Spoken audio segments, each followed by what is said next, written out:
क्लासमधला पहिला इव्हेंट आहे असं समजून तुम्ही शिका. ठीक आहे. याच्यामध्ये तुम्हाला काय काय लक्षामध्ये घेणं आहे, मी एक एक करून आता हळूवार जातो. हां, याच्यामध्ये 4, 2, 6 अशी 3 प्रकारची गणितं येतात. 14 मार्काचा हा गणित चॅप्टर आहे. त्याला बी समजा फक्त 3 युनिट करा तुम्ही. तुम्हाला परत परत सांगतो मी 3च. Fix beam, continuous beam, moment distribution method 3 unit करायचे आणि थांबून जायचं क्लासला. बाकीचं बरोबर दिमाग लावून करता येईल. आता मोमेंट डिस्ट्रीब्युशन मेथड जी की आहे याच्या सगळ्यात महत्त्वाचं काय असतं माहिती आहे का? पहिली कन्सेप्ट असते याच्यामध्ये, सगळ्यात पहिली कन्सेप्ट असते ती म्हणजे कॅरी ओव्हर मुवमेंट. कोणती असते आठवतं का तुम्हाला? चेक करा, मी शिकवलं सगळ्यांना. Carry over movement. Carry over movement कोणाला म्हणता? कॅरी ओव्हर मुवमेंट कोणाला म्हणता की बीम आहे ना, बीमचे दोन एंड राहतात. तुम्ही एका एंडला जर मुवमेंट लावली ना तर ती मुवमेंट दुसऱ्या बाजूला ट्रान्सफर होते, मग तिला काय बोलता? Carry over movement. जसं की काय समजा बघा आता, तर कॅरी ओव्हर मुवमेंटसाठी मी एक उदाहरण घेतो. पहिली केस घेतो, केस 1. तो केस 1 मी घेतो कॅरी ओव्हर मुवमेंट शिकवण्यासाठी. काय असते बरं का? एक बीम आहे, प्रॉप कॅन्टिलिव्हर बीम. एका बाजूला तो फिक्स आहे आणि एका बाजूला ना तो हिंज आहे. एका बाजूला फिक्स आहे, एका बाजूला हिंज आहे. मुवमेंट इथं लावून उपयोग नाही आहे, कारण तिथं ऑलरेडी आहे. पण इथे जे ना मुवमेंट 0 राहते. हिंजला मुवमेंट किती राहते? 0. मग इथे मी मुवमेंट लावतो, मुवमेंट लावली आहे एंडला. तुम्ही जसं बी इथं मुवमेंट लावणार ना तो असा वाकेल बघा. इथे तो सपाट राहणार, इथे दोन तास वाकणार एम. बरोबर. आता तुम्ही मला सांगा की मुवमेंट जर मी एम लावली कोणत्या एंडला? हिंज एंडला. तर हिंज ज्या एंडला तुम्ही मुवमेंट लावता त्या एंडला बोलता नियर एंड. काय म्हणतात त्याला? Near end. याचा अर्थ असा आहे, समजा याला नाव दिलं मी ए, याला नाव दिलं मी बी. तो बी हा जो एंड आहे सिम्पली सपोर्टेड किंवा हिंज एंडवाला, जिथे हिंज सपोर्ट आहे ना, या हिंज सपोर्टला मुवमेंट 0 असते, फिक्स सपोर्टला मुवमेंट काहीतरी असते. हिंज सपोर्टला मुवमेंट मी लावली एम, तर दुसऱ्या एंडला मुवमेंट ट्रान्सफर होते. मग एमची जर तुम्ही मुवमेंट लावली तर दुसऱ्या एंडला मुवमेंट किती ट्रान्सफर होते? m/2. किती जाते ती? m/2. समजलं का? नवीन सांगतो. हा एका बाजूला फिक्स आहे, दुसऱ्या बाजूला हिंज आहे. ज्या बाजूला हिंज आहे तिथे तुम्ही मुवमेंट लावली आणि ज्या एंडला आपण मुवमेंट लावतो त्याला बोलतात नियर एंड, आणि दुसऱ्याकडे जी मुवमेंट जाते त्या एंडला बोलतात फार एंड. कारण त्याला फार एंड. याचा अर्थ नियर एंडला मुवमेंट लावल्यामुळे फार एंडला जी मुवमेंट तयार होते तिला बोलतात कॅरी ओव्हर मुवमेंट. तिला काय बोलतात? Carry over. मी काय म्हणणार बघा, इट इज मुवमेंट. ठीक आहे, it is a moment distributed 2 मार्काला definition distributed at far end. याचा अर्थ काय झाला माहिती आहे का? ही मुवमेंट डिस्ट्रीब्यूट झालेली आहे. It is a moment distributed at a far end due to moment applied at near end. समजलं का अर्थ? नियर एंडला मुवमेंट लावल्यामुळे फार एंडला मुवमेंट किती तयार झाली तिला बोलतात कॅरी ओव्हर मुवमेंट. तुम्ही इथं मुवमेंट लावली 10ची, तिकडे मुवमेंट किती जाईल? 5. निम्मी जाईल. किती जाईल? पण तुम्ही लावतात कोणत्या एंडला? हिंज एंडला. आणि ट्रान्सफर कोणत्या एंडला होईल? फिक्सला. तो नियर एंड म्हणजे हिंज एंडला तुम्ही मुवमेंट जर का 50ची लावली तर फिक्स एंडला मुवमेंट किती जाईल? 25. समजते का? हां, ही झाली पहिली केस, केस 2. 2च केस लक्षात ठेवायची. दुसरी केस काय आहे? इकडचा NB हिंज आहे, हिंज किंवा रोलर, आणि इकडचा NB काय बरं का? हिंज. तर तुम्ही इकडे कुठेतरी एका बाजूला मुवमेंट लावली तर असं होऊन जाईल. तर मुवमेंट लावली तुम्ही एमची तर दुसऱ्या बाजूला मुवमेंट किती ट्रान्सफर होते? हिंज एंड आहे त्यामुळे मुवमेंट ट्रान्सफर होणार नाही. दुसऱ्या बाजूला मुवमेंट किती जाते? 0. आलं लक्षात? 2च केस आहे. म्हणजे बघा, हिंज सपोर्टला जर का तुम्ही मुवमेंट लावली एमची तर फिक्सला जाते ती m/2, आणि हिंजला जर एम लावली तर हिंजला किती जाईल? 0. एवढे 2 लक्षात ठेवा. ही त्याची डेफिनेशन आहे.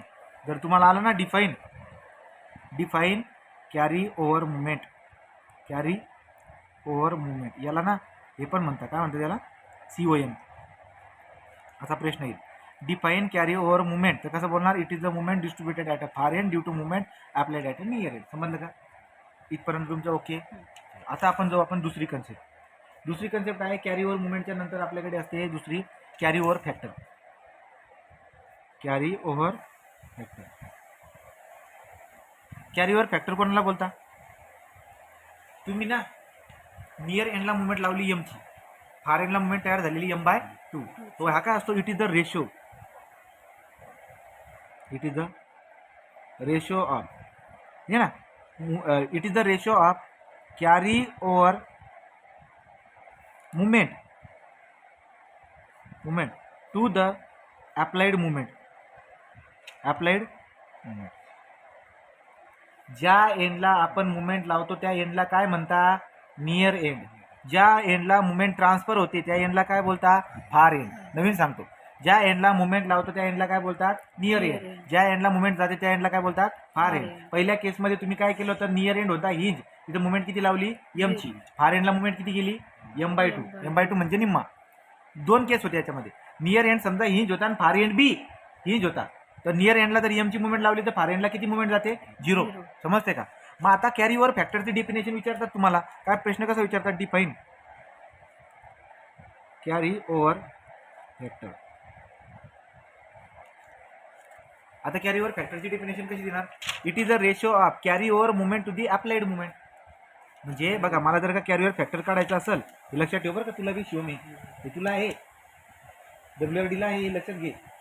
हां, COF कसं आहे, कॅरी ओव्हर फॅक्टर. आणि तू सांगून देऊ का मी, हे 3 युनिट तुझे डायरेक्ट टॉस संपला. म्हणून तेच घडी शिकव. कॅरी ओव्हर फॅक्टर काय? It is the ratio of carry over movement to the applied movement. Carry over movement किती आहे आता बघा, carry over movement COM divide by applied movement AM. तुम्ही मला सांगा, मी केसवरून घेतो. हा बीम येतो, एका बाजूला फिक्स, दुसऱ्या बाजूला हिंज. मुवमेंट कोणत्या बाजूला होणार? हिंजला M. फिक्सला किती जाणार? M/2. मला फॉर्म्युला बनवायचा आहे कॅरी ओव्हर फॅक्टरचा. काय बनणार तो? ठीक आहे, अप्लाइड केली होती मी M, याला म्हणतात अप्लाइड मुवमेंट. काय म्हणतात याला? Applied movement. एंड कोणता या? ज्या याला तुम्ही मुवमेंट अप्लाइड करता त्याला बोलतात नियर एंड. कोणता एंड? या मुवमेंट जिकडे ट्रान्सफर होती तिला काय बोलतात? Far end.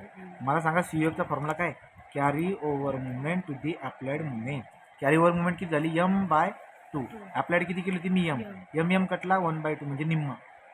फॅक्टर काय आला? निम्मा. 1/2 म्हणजे निम्मा, 1/2. केस 2 काय असते? केस 2 काय असते? इकडे बी हिंज, तिकडे बी हिंज. इकडे मुवमेंट लावली मी एमची, तिकडे किती जाणार? बाण बघा, याचं डॉ करतो ना, बाण किती? 0. किती ट्रान्सफर होते? 0.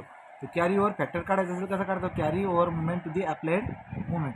कॅरी ओव्हर मुवमेंट म्हणजे किती ट्रान्सफर झाली? ही तुम्ही लावली, इथे अप्लाइड झाली, ट्रान्सफर किती झाली? 0. लावली किती होती? M. कोणत्याही 0ला जर का कोणत्याही संख्येने डिवाइड केलं तर ते 0. पहिली कन्सेप्ट आपण शिकलो कॅरी ओव्हर मुवमेंट. दुसरी कन्सेप्ट आपण शिकलो carry over factor. Carry over movement म्हणजे काय? मुवमेंट लावल्यामुळे दुसऱ्या एंडला मुवमेंट तयार किती होते त्याला बोलतात carry over movement. Carry over factor म्हणजे काय बरं का? किती मुवमेंट तिकडे गेली डिवाइड बाय किती मुवमेंट मी लावली, या पद्धतीने. 1/2 आणि इकडे किती फॅक्टर आहे? 0. 3 नंबर शिकायचा आपल्याला आता, स्टिफनेस फॅक्टर.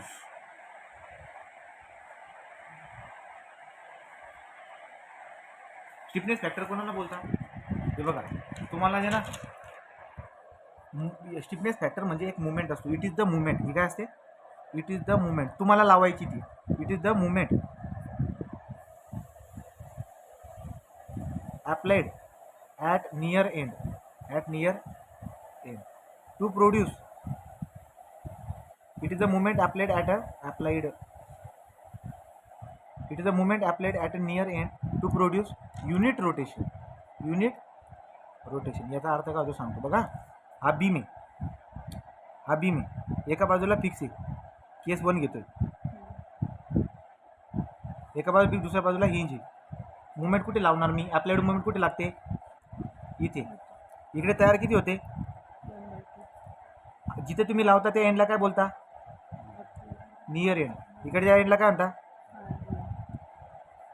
ओके. तुम्ही लावली M, इकडे तयार झाली M/2. ओके, इथपर्यंत ओके. पण तुम्हाला मुवमेंट काय करायची माहिती आहे का? एवढी मुवमेंट लावा तुम्ही की जेणेकरून इथे जो रोटेशन बनतोय ना हवाला, हा थिटा किती बनायला पाहिजे माहिती आहे? हा थिटाला बनवली पाहिजे 1 डिग्री. किती डिग्री? तो 1 डिग्रीचा थिटा जर इथं बनवायचा असेल तर मग स्टिफनेस काय राहील? मेंबरचा स्टिफनेस कसा काढतात? एक एंड हिंज, दुसरा एंड फिक्स. तर याचा जो स्टिफनेस असतो K, हा K कसा काढता माहिती आहे? याचा फॉर्म्युला लिहून देतो मी. K = M divide by theta. हे डेफिनेशन, त्याचा फॉर्म्युला. इथं काय आता Kची व्हॅल्यू तुम्हाला काढायची आहे. तो काय असतो K बरं का? एक एंड हिंज, दुसरा एंड फिक्स. Kची व्हॅल्यू असते 4EI/L. 4EI/L. आणि दुसरी केस कोणती तुमच्याकडं? दोघे एंड काय? हिंज. इकडे मुवमेंट लावली मी एमची, इथे किती तयार होते? 0. तुम्हाला इथे हे करायचं, पण इथं थिटा किती बनवायचा आहे? 1. तो थिटा 1 बनवण्यासाठी मुवमेंट किती लागते या ठिकाणी? K = 3EI/L. म्हणजे लक्षात काय ठेवायचं आहे? जवळचा हिंज आणि लांबचा फिक्स. हिंज आणि फिक्स असेल तर 4EI/L. दोघं हिंज असेल तर 3i/l. कोणाची व्हॅल्यू आहे? केची. कोणाची व्हॅल्यू लक्षात राहील का? चला केची व्हॅल्यू पहिल्यापासून सांगा. कॅरी ओव्हर मुवमेंट म्हणजे काय? जवळच्या एंडला मुवमेंट लावल्यामुळे दुसऱ्या एंडला किती मुवमेंट जाते त्याला बोलतात कॅरी ओव्हर मुवमेंट. जर समजा एक एंड हिंज आणि दुसरा एंड जर फिक्स आहे आणि तुम्ही मुवमेंट m लावली तर दुसऱ्या एंडला किती जाते? m/2. तर दोघं जर का हिंज असतील एका बाजूला तुम्ही m लावली तर दुसऱ्या बाजूला किती जाते? 0.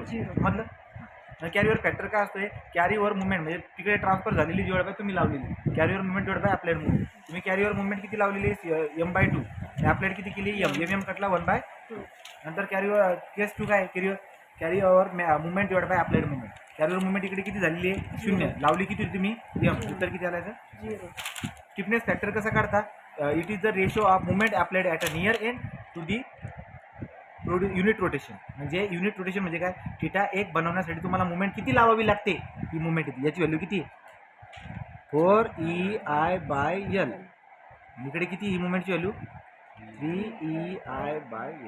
तुला θ1 बनवायचं असेल दोघं एंड जर का हिंज असतील तर केची व्हॅल्यू लक्षात राहू द्या. एक एंड हिंज आणि एक एंड पीस असेल तर केची व्हॅल्यू लक्षात राहू द्या. चालेल. लास्ट